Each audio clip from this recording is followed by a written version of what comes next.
안녕하세요. 대구 김한입니다. 오늘 또 아란 왔습니다. 아란 시장에. 아주 아란 전문가예요, 그냥. 아란 시장에 끊임없이 오고 있습니다. 왜냐면 물건 구매를 해서 계속 쟁겨두고 있거든요. 왜냐면 여기서는 중고 품목이기 때문에 사서 이렇게 수선하고 또 씻고 빨고 막 그래가지고 판매를 할 수가 있습니다. 그래서 오늘 주제는요, 저거예요. 뭐냐면은 여기 아란에 오니까 또 명품관이잖아요. 브랜드 것들을 많이 판매를 하는데 상표에 대한 이야기를 한번 오늘 진지하게 해보려고 합니다. 제가 그동안 이거 좀 마이크가 좀 드는 게 이상한데 오늘 이렇게 되게 하겠습니다. 그동안 상표에 대해서 제가 한국에서 대법원까지 가봤어요. 뭐 여러 가지 이유에 있겠지만 어쨌든 간에 상표에 관해서 굉장하게 그렇게 법의 심판을 받을 정도로 굉장히 민감하게 되게 분쟁도 해봤고, 그 얘기는 뭐냐면 등록을 해봤다는 거죠. 상표를 모두 잘 알고 있을 겁니다.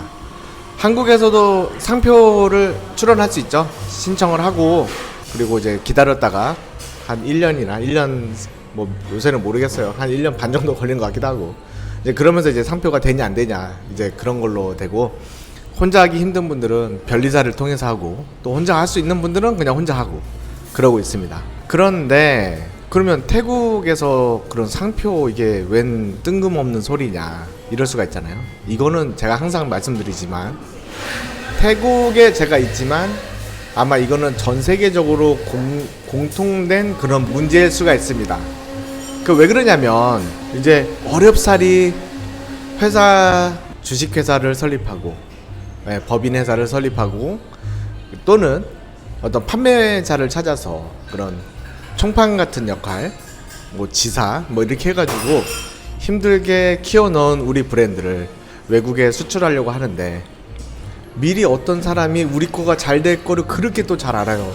그래서 미리 출원을 하는 그런 어처구니 없는 경우들이 있습니다. 아직 겪어보지 않은 분들은 그 고통이 얼마나 심한지는 모르시겠지만은 저는 그거를 이미 태국이 아닌 다른 인도네시아, 뭐 베트남부터 시작해서 여러 나라, 중국까지요. 제 거가 좀 된다고 해서 느껴졌는지 그렇게 등록을 저희 몰래 해가지고 법적 분쟁을 기다리고 있는 곳들이 여럿 있습니다.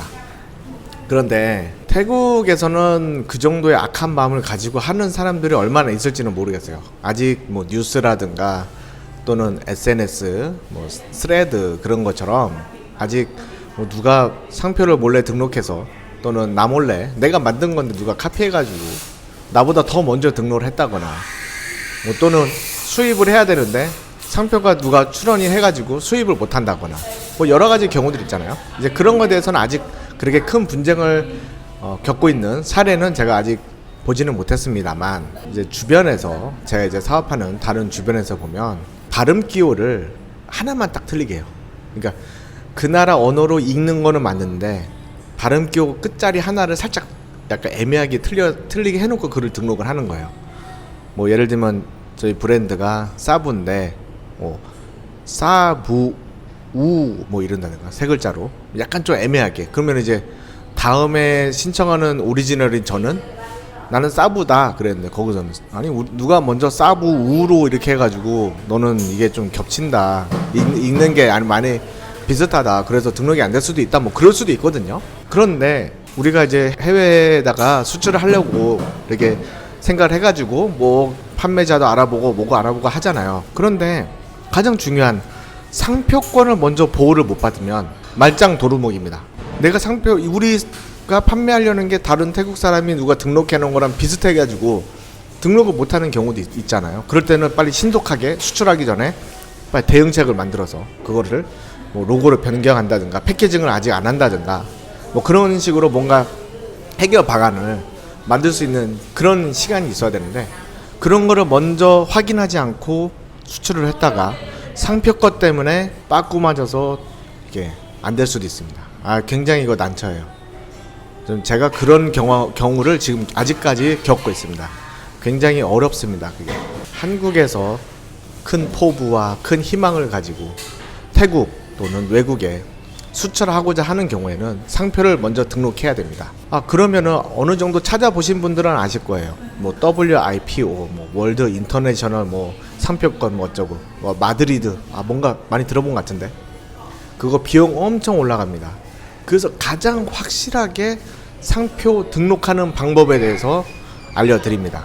구글이 좋아졌잖아요. 그래서 그 나라에 이제 상표권, 트레이드 마크, 뭐 에이전시, 로이어 이런 식으로 해가지고 그 나라 현지의 상표 변리사 또는 변호사를 하고 있는 그런 회사를 찾습니다. 그래서 그 회사에 이메일을 보내고 나 이런 걸로 하고 사연을 보내고 해서 경비가 얼마고 나랑 이렇게 계약서 하자 뭐 이런 식으로 하면요 비용은 한국보다는 당연히 비쌉니다. 하지만 우리 회사 이름으로 그 변리사를 사용해서 상표를 등록할 수 있습니다. 뭐 그러면 태국에서는 어느 변리사가 좋을까요? 뭐 누가 좋을까요? 뭐 그럴 수도 있는데 혹시라도 그것이 궁금한 분들은 댓글에 달아주시면은 제가 그 댓글에 다시 저는 어디다 하고 있습니다 라고 알려드리겠습니다. 저 같은 경우에도 제가 직접 상표를 등록하는 경우도 있지만 변리사를 통해서 하는 경우도 있습니다.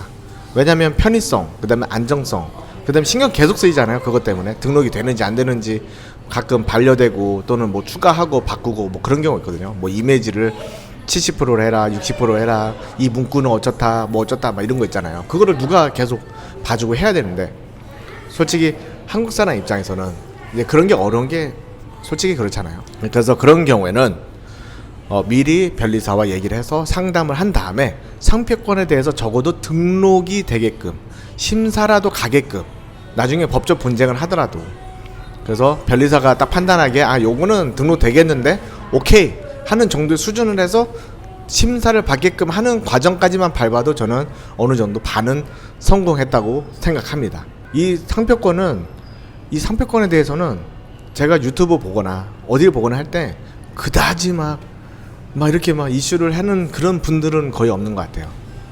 왜냐면은 지금 뭐 대기업에서만 이제 그런 것들을 다룬다고 생각하지만은 솔직히 말해서 중소기업, 작은 기업 마찬가지입니다. 그런 상표권에 대해서 미리 우리가 보호를 해놓지 않으면 나중에 사업을 진행할 때 가뜩이나 어렵게 하는데 그것 때문에 사업이 안 되는 경우도 발생할 수 있습니다. 그렇기 때문에 오늘의 주제는 상표권 등록을 먼저 하고 또는 조사를 하고 수출에 대한 꿈을 키우자 요것입니다. 제가 하고 싶은 말은 그렇고요.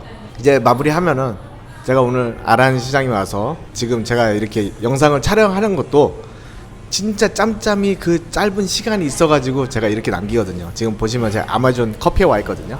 아마존 커피에서 이제 저희 와이프랑 직원이랑 열심히 물건 고르는 동안에 저는 운전기사를 하기 때문에 운전을 마치고 이렇게 커피 한잔 하면서 여유를 즐기면서 이렇게 영상을 남기고 있습니다. 이제 추석도 끝나가고 또 가을이 찾아오고 겨울이 오고 크리스마스가 오고 시간이 너무 빨리 가네요. 그러면은 태국에서 사업을 하시고자 하는 분들 항상 힘내시고요. 건승하길 기원하겠습니다. 자, 그러면은 계속 제 영상을 시청해 주셔서 감사드리고요. 뭐 제가 미남도 아니고 뭐 살도 검해요. 막 이거 보시죠? 태국 사람 같기도 하고 햇빛을 너무 많이 받기 때문에 원래 검했고 그런 게 있어서 이렇게 좀 화면에 되게 어둡게 나오더라고요. 약간 불만 아닌 불만이 있지만 뭐 그거 어쩌겠습니까?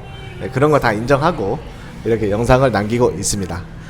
자, 그러면 추석 끝나고 이제 직장인분들 또는 사업하시는 분들 또 다시 열심히 화이팅해서 일을 시작하십시오. 자, 그럼 안녕.